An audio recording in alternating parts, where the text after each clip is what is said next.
My name is Scott Sauer. I'm the Chief Safety Officer for SEPTA. This is a SEPTA T-car, and neither of us are a match for this SEPTA Silverliner 5. This is a decibel meter on my iPad, and what this does is it measures the sound levels of different noises and different things going on by measuring how the sound wave as it travels from that object to the decibel meter.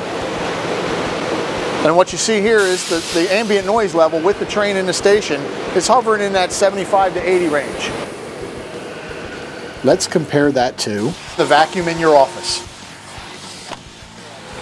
even on the busy streets of Philadelphia. So you see, our trains are much quieter than the things you encounter every day.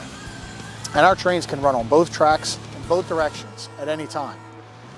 If you hear the train coming or see it coming, it may already be too late.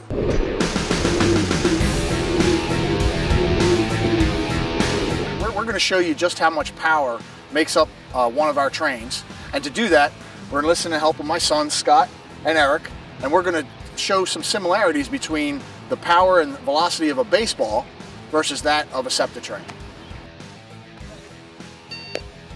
So that pitch came in at 41 miles an hour.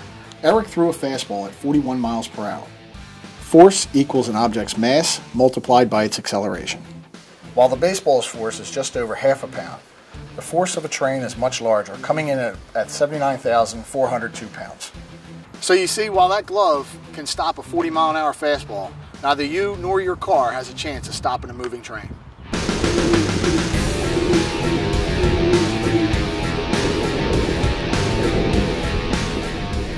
We're going to show you what 70 miles per hour looks like.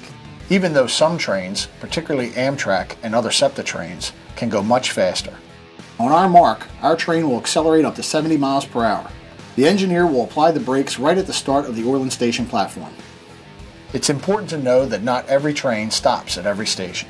Okay, we're at Orland Station and we got 700,000 pounds of steel approaching us at about 70 miles per hour.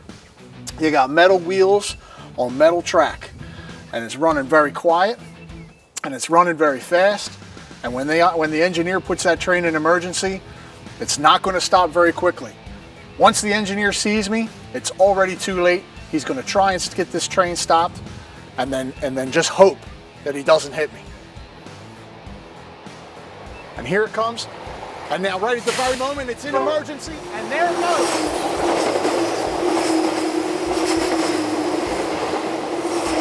And off it goes, the brakes are on. The engineer is just now along for the ride. He's put that train in emergency at the beginning of the station, and now he's just waiting for the train to come to a stop. So the Silverliner 5, once the train gets in emergency, it took about 1,500 feet for the train to get to a complete stop. We started all the way down at the beginning of Orland Station, and that's where the engineer first put the train into emergency braking. 1,500 feet later, the train comes to a stop. So unlike an automobile that's riding on the street, when the driver of the automobile pushes the brakes down in an emergency braking situation, there's a lot of friction between the rubber on the wheel and the asphalt on the road. Unlike a railroad train, we have metal wheels, metal track, and just a little bit of contact there between the wheels and the track, and it doesn't make for friction, doesn't make for an easy or prompt stop. So the engineer is putting the brakes on, and there could be some sliding, there could be things going on, because this train is heavy and it's fast and it's bringing a lot of force with it. Railroad tracks and railroad stations can be hazardous places if you're not careful and you don't obey the rules of the system. Walking on railroad property, walking on train tracks is not only illegal, but it's very dangerous, and it's trespassing. It's important to understand that you're not supposed to be on the tracks.